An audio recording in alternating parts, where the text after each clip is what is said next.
Hi, I'm Joe DiDonato, and I'm here with Derek Cunard, who is the Dean of the American Heart University, American Heart Association. Welcome. Thank you, Joe.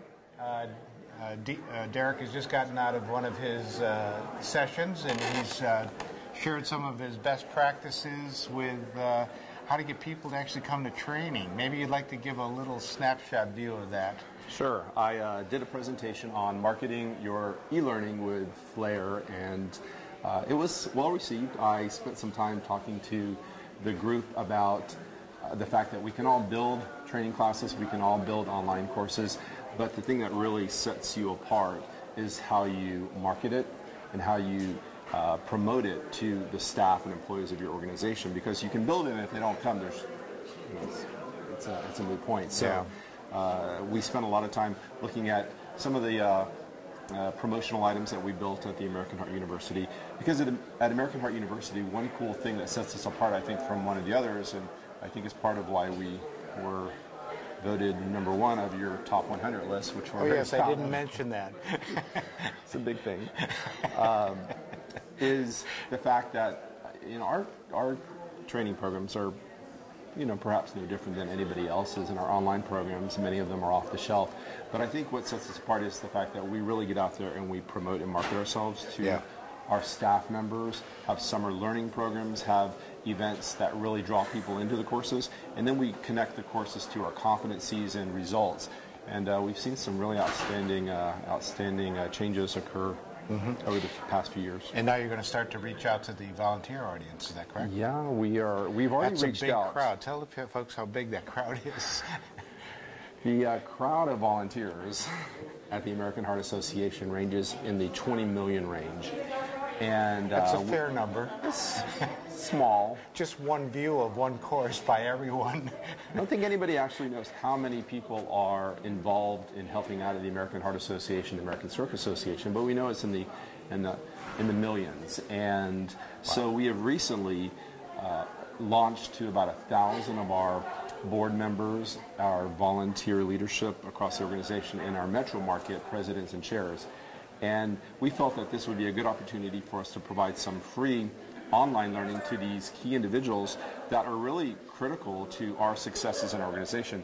As a nonprofit, we really rely on volunteers to help us push us toward our mission and our 2020 impact goals. And if we can provide a course on what is Wear Red, what is Go Red, a course on Power to End Stroke, free CPR courses, or free courses on our mission and our goals to our volunteers, our critical leadership volunteers right now, then that just sets us one step further ahead of the game when it comes to ensuring that these people are truly committed and engaged to our mission. So when you think of a crowd that large, 20 million, how are you going to get them? I try not to. Is it badging? Is it points? Or is it more of the MTV approach you've been taking? It'll probably be more of the MTV approach that we'll take to engage these individuals. Our goal is to make learning available to anybody who's interested in volunteering or helping out at the American Heart Association. So, for example, you work for an organization and you've been tasked with organizing the Heart Walk, which is a big thing with many organizations.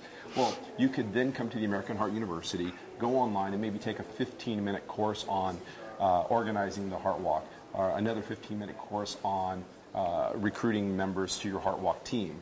So sort of kind of American Heart Association plain English courses that are short, sweet, and to the point, so that if you have a question about how to be a better engaged volunteer with us, or to be more successful with your organization when it comes to a Heart Walk or a Go Red promotion, that you have a place to go to find that, rather than calling the organization and trying to find somebody to come out and meet with you, or just going online and trying to dig for it yourself. Yeah. Now you have this huge staff, right? You and your puppy. A huge staff.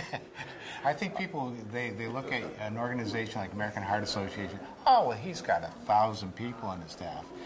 Really, what do you got? Just you and I have a critical team of amazing American Heart University staff members, which is 6, including myself. See that, folks? 6 people. Yeah. I think that people feel as though in order to run a university of this caliber, and and I say this caliber because we are at the forefront of what's going on when it comes to a corporate university and nonprofit world, that you have to have an enormous staff. What we do is we really engage our employees from across the country that are subject matter experts. Who's best when it comes to the power to instruct? Who's best when it comes to Go Red? Who's best when it comes to Heart Walks? And rally them in to help out. They end up being our subject matter experts and partially helping us create some of the curriculum that we develop. And then I have kind of a core team of individuals. I have a program designer, and I have a couple interactive multimedia designers that do a little bit of everything.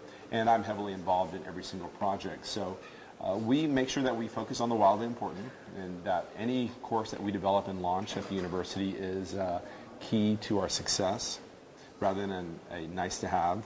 Yeah. And the team stays busy, and the team stays engaged that I work with. And I think that's important to the enthusiasm level of getting the programs developed and then marketing them with panache so that people actually want to take them. Mm-hmm. So if you won the learning lottery and you got an extra couple of $1 million in your budget, what would you like to do with that extra money? Oh, what would I like to do with the extra money? I would love to have a production studio. We do a lot of our own filming, a lot of our own green screening, a lot of our own video production in-house. And it's only 2 guys that are doing it right now. Wow. So that would be one thing I think would be really cool. And in addition to that, I think that then we could roll out some just-in-time video learning programs, similar to what we're doing right here, nationwide, without it having to be a huge effort. Also, beef up our learning management system. We have a very basic learning management system that meets the needs. And if I'm looking at 20 million volunteers, I'm going to have to take a look at how to offer the courses, be able to monitor the effectiveness, and then track them for value. Lots to do to step up to that next level. So one of the things that was happening to the corporate side sector here was that they were getting new charters for, go out to the customers, go out to the partners in addition to the internal. And the same thing is happening to you, only in multiples of millions. Okay, now go outside the staff and talk to the volunteer community. Well, that sounds like only one community, but it's really huge. It's multilingual. It's anybody who's involved in helping out with the American Heart Association. So that could be somebody who sets up tents at a Heart Walk. Yeah. Or that could be a CEO who is heavily involved in the our Go Red cause. It could be a multinational organization that helps us focus on some of our major goals, which is to reduce heart disease by 20% in all Americans by the year 2020, which is a huge goal for us. So right now, most of our courses that we're focusing on are what can we provide staff members and volunteers that can help educate them so that they are aware of how the small things affect our health, moving us from maybe poor to intermediate or intermediate to good health, and how those things can slowly move the needle toward a more healthy America. Yeah, wouldn't that be great? Wouldn't that be great? Well, we thank you for joining us on this quick interview here. Derek's going to be on another panel, the Innovators panel, because he was the #1. Did I mention that before? #1 on the Learning 100 Award for the public sector. And they really have a great team. They've done some great things with such a small staff. If you really want to hear how to make it happen, you want to come and hear Derek speak. Thank you again. Thank you for joining us in this session.